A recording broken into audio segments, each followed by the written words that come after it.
Directed by Brandon Cronenberg, son of David Cronenberg, son of Jesus Christ himself, comes Infinity Pool, a story about wealthy people being absolute menaces for no reason whatsoever. The film follows one of the 6 fucking Skarsgård people, this one definitely is not Stellan, as he and his wife vacation at this resort for inspiration for his new book that is never going to come out. That's right, it's a horror movie that follows an uninspired writer. Very, very original. The couple meets Mia Goth and her French husband, who decide to take them to an off-resort beach area. Some shit goes down on the way back and everything turns upside down for the worst of everyone involved. I will not be getting into spoilers here. Going into this film with as little to know as possible, I think will definitely add to your experience. I went in completely blind, other than that I knew it was Brandon Cronenberg and this shit was going to be insane. But much like Brandon's last film, my jaw hit the floor about 25 times in utter amazement. This shit was even allowed to be filmed. However, while saying that, I think this film has a lot of technical merit to it. The first 5 minutes of this movie is fucking awesome. The camera goes absolutely crazy and it just sets you up perfectly for what's gonna come. The cinematography I thought was very well done. The location definitely helps, but one thing that I think Cronenberg does so well is his set design. There are some insane looking sets here, some look straight out of fucking Star Wars, and it's just fun to see how much work was put in to make this movie look the way it does. Plus, I love the masks.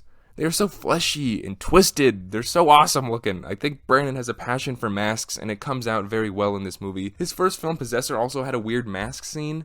Kind of. I think all of his movies might have masks in them. I don't know, going for it. It seems that way. But this film made me feel extremely uncomfortable the whole time. It never slowed down once it got started, and some of my favorite practical gore effects I've ever seen were in here. There's a stabbing scene that I will never forget, a child murder scene that will haunt my dreams, and it was insane, and a lot of old people genitals, which was honestly scarier than everything else. I think this film is something that I will never forget. I will also never forget looking to my friend on my right as soon as the credits rolled and asking, "What'd you think?"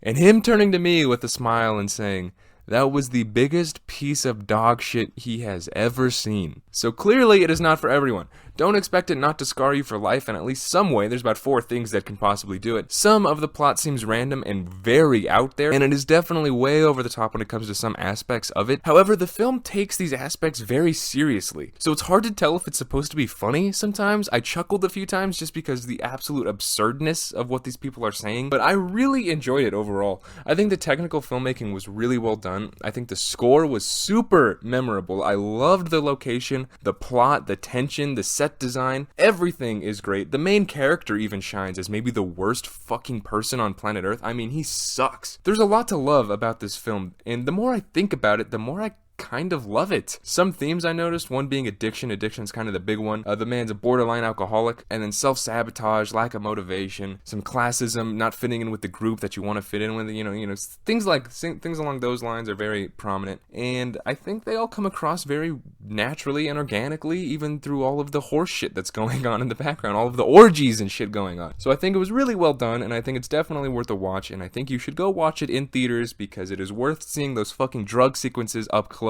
Trust me, it was insane. One of the most insane movie experiences I've ever had. I'm very happy it came to my town. Go watch it. To one of the least tame films ever made, I think if you showed Infinity Pool to people in 1960, they would literally spontaneously combust. To one of the most tame films, Knock at the Cabin. M. Night is back with the movie he didn't come up with, and wow, can you believe it? It's not horrible. For some reason, when M. Night doesn't write it, it's somehow good. This film was dope. I really enjoyed it. I was surprised to see the kind of mixed reviews for it, really. But I seriously enjoyed it. I think M. Night's visual style perfectly fits with the narrative. It doesn't have his normal, horrible dialogue, and the concept is so strong, it just makes everything work perfectly together. It's paced really well. The sound design is an asset. Dave Bautista shines as maybe his best performance to date. Even the kid actor isn't horrible. M. Night has a trend with picking the worst fucking kid actors possible for every film, but she did stare at the camera once or twice, but still, she was good for most of it. She didn't cry at one point too. She was supposed to cry and she didn't cry. But anyways,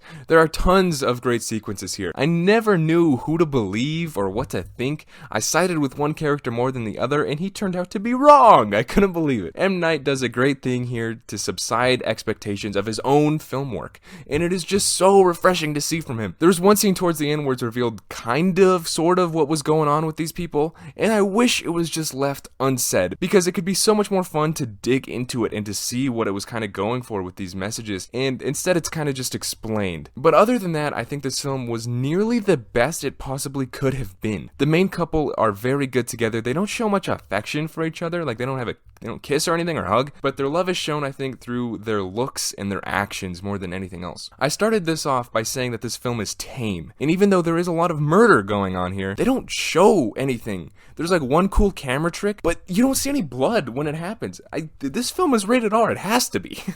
There's a lot of murder, but they don't show any of it. It's kind of disappointing, because I think if they would have showed a lot more gore, it would have been a lot more kind of effective in putting you to like side with the main characters more. Besides that making me slightly annoyed, I still had a great time watching this. I was on the edge of my seat. Some absolutely stunning sequences, and weirdly, just like Infinity Pool, the first 5 minutes of this movie are fucking awesome. They're so good. I loved it. It's filmed so well. I mean, the visual style here is so strong, and it's like, wow, M. Night is visually talented, and we seem to forget this sometimes. I loved it. I loved both of these movies, and weirdly, for both times I saw them in the movie theater, I turned to the person I saw them with, and they both said that they hated it. So I don't know if I'm just insane, but these movies slapped. I will remember that this stretch of movies for me has been like really good, and so I was just super impressed with both of them. This movie's great. Go watch it. M. Night's back for like the 5th time. He's been back like 25 times, but this one's really good. I think this is his best movie since fucking, I don't know, Unbreakable.